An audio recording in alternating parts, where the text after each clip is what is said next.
신바람 사연 아파트. 오늘의 사연 시작하겠습니다. 안녕하세요. 얼마 전까지 결혼을 앞두고 있었던 예비 신부입니다. 해가 넘어가기 전에 결혼을 하는구나 싶었는데 파혼하고 이렇게 사연을 보내게 되었네요. 제가 원래는 다니고 있는 회사 가까운 곳에서 자취를 하고 있었습니다.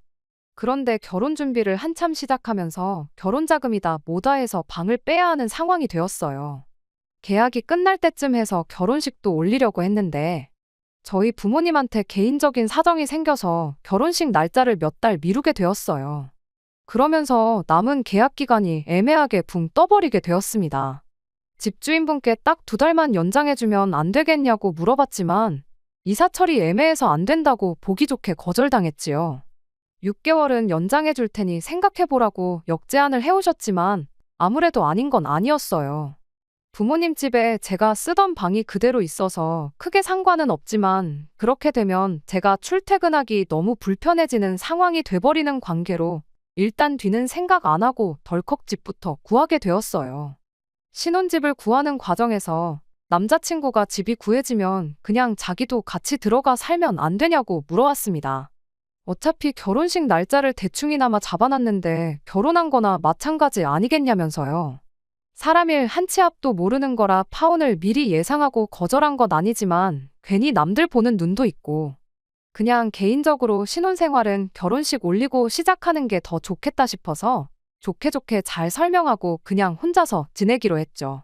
그래서 남자친구는 그냥 회사 기숙사에 계속 머물게 되었어요. 저와는 다르게 기숙사다 보니 아무 때고 편할 때 나올 수 있어서 크게 문제되는 것도 없었고요. 파혼을 예상했다면 집부터 구할 일도 없었을 겁니다.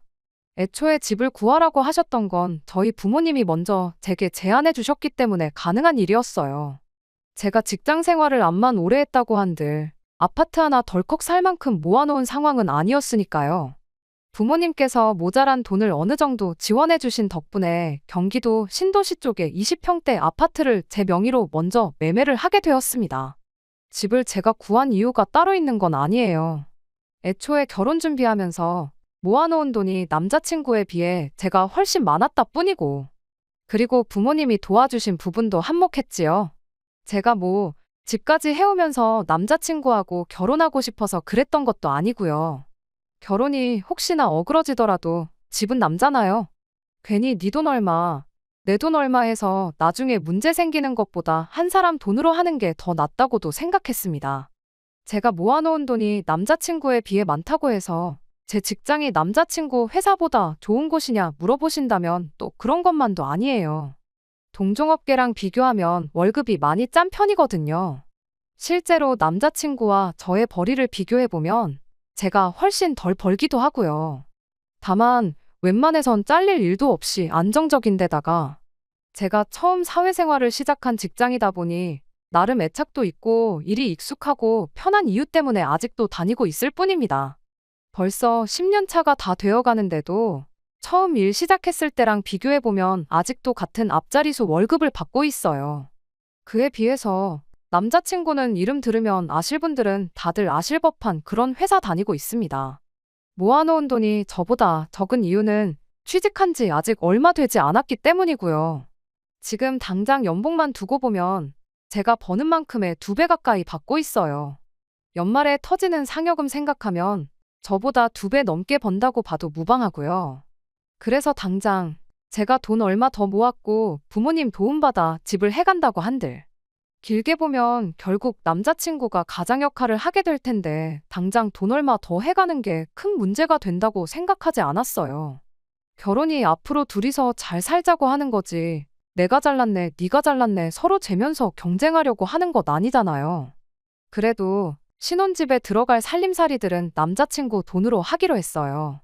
당장 주머니 사정상 중고차를 뽑아야 할 테지만 차도 남자친구 돈으로 하기로 했고요.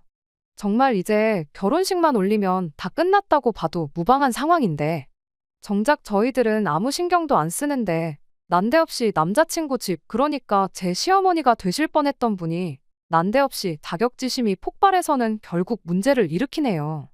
남자친구가 지금은 잘 나가는 편이지만 예전에는 집안 형편이 그렇게 좋은 편이 아니었다고 합니다.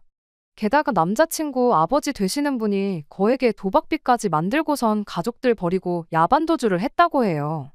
공부에만 집중해도 모자랄 판인데 남자친구는 남들 학원 다니면서 부모님 도움으로 편하게 공부할 때 자기는 아르바이트를 했어야 했답니다.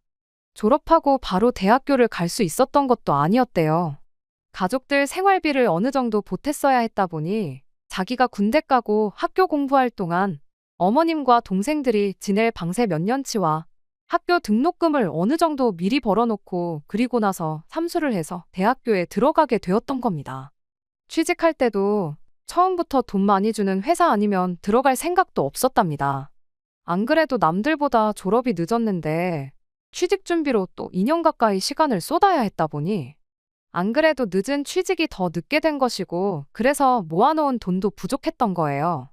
저는 다른 것보다 모든 목표를 이뤄낸 행동력과 끝까지 가족들을 책임지는 책임감을 높이 사고 이 사람과 결혼을 결정했던 거예요. 아무튼 말 그대로 남자친구는 그동안 자라오면서 집에 퍼주면 퍼줬지 땡전 한 푼 받은 거 없이 자라왔어요. 하지만 저랑 결혼하게 되면서 자기도 이제 자기의 가정이 생기는 것이니만큼 더 이상 가족들을 신경 쓰고 싶지 않다고 앞으로 자기 행복만 찾으며 살고 싶다고 말해왔습니다. 딱 자식으로서의 도리만 하고 살고 싶다고 했죠.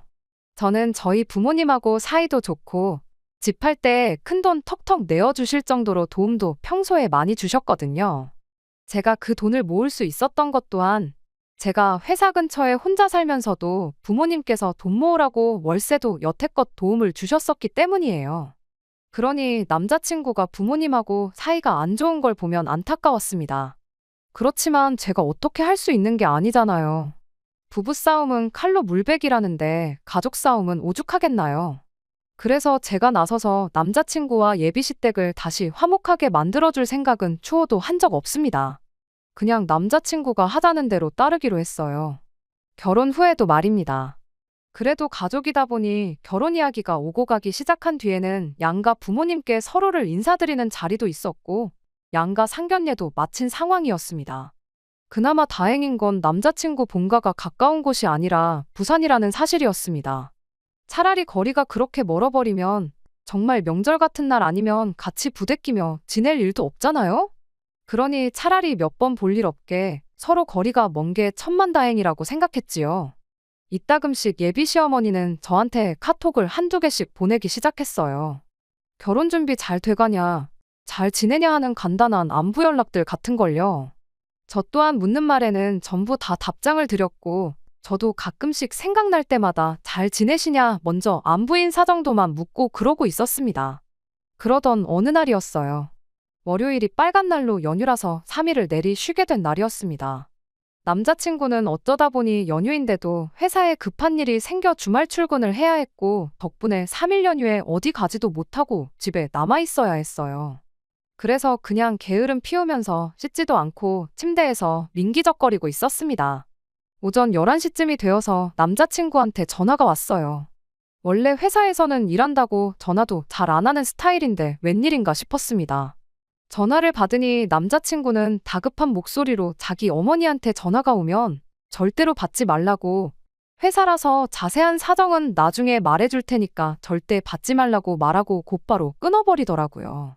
무슨 일로 전화까지 해서 저러나 싶어서 생각에 잠기던 찰나에 곧장 핸드폰이 울려서 너무 깜짝 놀라 숨이 넘어갈 뻔했네요. 전화기를 보니 남자친구 어머니에게서 걸려온 전화였습니다. 남자친구가 시킨 대로 전화를 안 받았어요. 전화가 자동으로 끊어질 때까지 계속 울리더라고요.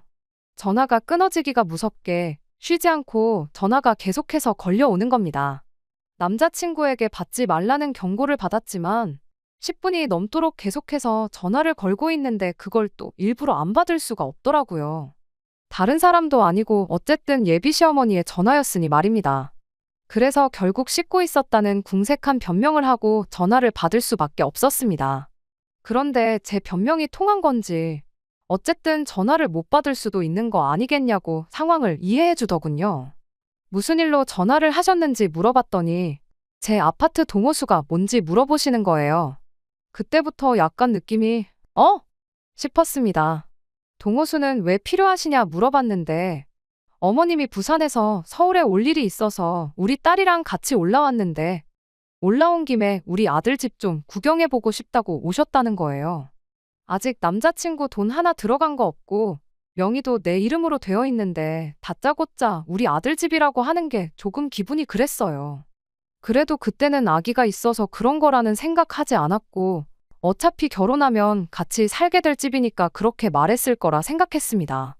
어머님도 그냥 이런저런 이야기 하시면서 저랑 전화를 이어가시는데 그런데 뭔가 깨름직한 느낌이 들기 시작했어요. 어머님이 귀가 안 좋으신 편이라 전화할 때 목소리가 좀 쩌렁쩌렁한 편인데 기분 탓인가 싶었는데 어머님 목소리가 근처에서 들리는 듯 싶었습니다. 설마 싶어서 베란다에 슬쩍 나가서 바깥을 봤는데 정말 온몸에 소름이 돋을 정도였어요. 저희 집이 4층이었거든요. 그래서 가끔씩 아파트 주차장 쪽에서 나는 소리가 집으로 그대로 들려올 때가 종종 있었어요. 그런데 남자친구 여동생하고 같이 해서 어머님이 아파트 주차장에서 저랑 큰 목소리로 통화를 하며 두리번거리고 있는 걸 딱 목격해버린 거예요. 애초에 집에 들어온다고 하면 제가 거절도 할 수 없게 아파트까지 와가지고 저한테 전화를 하신 거예요. 그것 때문에 남자친구가 전화를 받지 말라고 했구나 하는 생각이 들었습니다. 뭐 다른 방법이 없을까 하다가 어머님한테 아파트 인테리어 공사 때문에 주말 동안 공사하기로 일정이 되어 있고 지금 남자친구가 연휴 동안 출근하게 되어서 저도 지금 회사 나와서 일하고 있다고 적당히 둘러댔습니다. 어머님은 제가 어머님이 아파트 단지 안까지 들어와 있다는 걸 알고 있는지 모르는 상황이었으니 그냥 집만 슬쩍 보고 간다고 몇 동 몇 호인지 알려달라는 걸 제가 집 정리 끝나고 하면 정식으로 초대할게요 하면서 얼버무리면서 상황을 무마해서 넘겼어요. 베란다에서 숨죽여서 지켜보고 있는데 어머님은 계속 돌아다니면서 아파트 단지 이곳저곳을 왔다 갔다 하시더라고요. 인테리어 공사 중이라고 말했으니 공사하고 있는 곳을 찾으시려 했던 것 같습니다.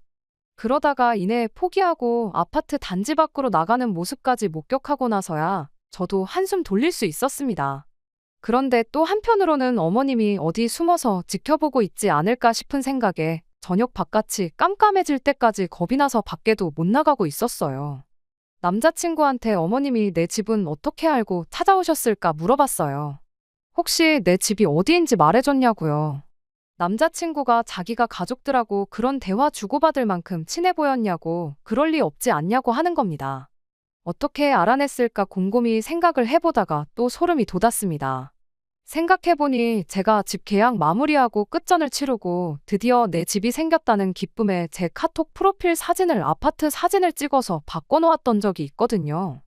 거기에 붙어있는 아파트 이름을 보고 아파트가 어디인지 찾아봤던 거예요. 정말 그것 말고는 어떻게 알아낼 방법이 없었던 상황이고 아파트 단지까지는 들어왔는데 동호수를 물어보셨던 걸로 봐서 제가 사는 곳까지는 찾아왔지만 상세한 주소를 알지 못해 결국 포기하고 돌아가셨던 거죠. 남자친구한테 그런데 어머님이 부산에서 여기까지 진짜 왜 찾아오셨을까? 서울에 볼 일이 있다고는 했지만 제가 사는 지역이 경기도권에서도 신도시 인근에 있는 구도심이라서 솔직히 여기까지 오려면 지하철 타고 최대한 근처까지 진입해서 버스 타고 가는 것 말고는 따로 방법이 없는 곳이나 마찬가지거든요. 그런데 그 일이 있던 뒤로 바로 다음 주 일이었어요. 제가 실수를 해버리고 만 것이죠. 남자친구 앞으로 급한 등기가 본가로 잘못 배달되었다고 남자친구 여동생이 저한테 다시 보내주겠다고 주소를 알려달라고 했어요. 급한 서류인 것 같았고 남자친구가 연락이 안 되는 상황에서 기숙사로 보냈다 분실 우려도 있고 해서 제가 대신 받기로 했던 거예요. 그런데 그날 저녁에 겨우 연락이 닿은 남자친구가 자기 급하게 처리할 서류 같은 거 없다고 하더니 둘 다 동시에 앞불싸 하면서 예비시댁에서 내 집 주소를 알아내려고 수작을 부린 거구나 하는 걸 눈치채게 되었어요. 덕분에 남자친구가 한동안 주말에는 어디 나가지도 않고 저랑 같이 제 명의로 된 집에 머물면서 언제 쳐들어올지 모르는 자기 가족들을 같이 맞이할 준비를 하고 있었습니다. 아니나 다를까 주소 알아내자마자 얼씨구나 하고 한 달도 안 걸려서 다시 집 앞까지 찾아왔더군요. 이번에도 연락은 당연히 없었습니다. 다행히 남자친구가 같이 있어준 덕분에 걱정이 되거나 하지는 않았어요. 들어오자마자부터 집이 참 아늑하니 좋네 하면서 예비신우랑 같이 해서 집안 구석구석을 돌아다니더라고요. 선반장도 하나씩 하나씩 다 열어보고 나중에는 제 옷방에 가서 옷장도 열어보고 옷도 한 번씩 꺼내보는 겁니다. 집 구경하러 왔다고 해놓곤 제가 어떻게 갖춰놓고 사는지 확인해보러 온 것처럼 보였어요. 누가 보면 마치 자기 집인 것 마냥 행동하더라니까요. 특히나 제가 아끼는 옷들 꺼내서 괜히 자기 몸에 대보면서 이 옷은 언니보다 나한테 더 잘 어울리지 않냐?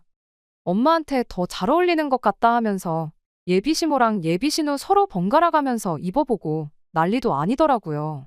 제 표정이 어두워지니 남자친구가 어쩐 일로 말도 없이 오셨냐고 연락 없이 이렇게 불쑥 찾아오는 게 어딨냐며 짜증을 부렸어요. 어머님은 또 내 아들 집에 내가 오는데 허락까지 받고 와야 되냐 하더군요. 남자친구가 어머님한테 뭘 모르고 하시는 말씀인 것 같은데 이 집은 자기 명의가 아니고 제 명의로 되어 있다고 한마디 하더라고요. 그러니 따지고 보면 어머니가 남의 집에 허락도 없이 들어오신 거니 큰 신뢰가 맞다 하면서 나중에 결혼하고 나서 혼수랑 다 갖춰놓고 그러면 집들이로 초대할 테니 그때 오시라고 이만 들어가시라고 말을 마쳤죠. 그런데 어머님은 다른 말은 다 무시하고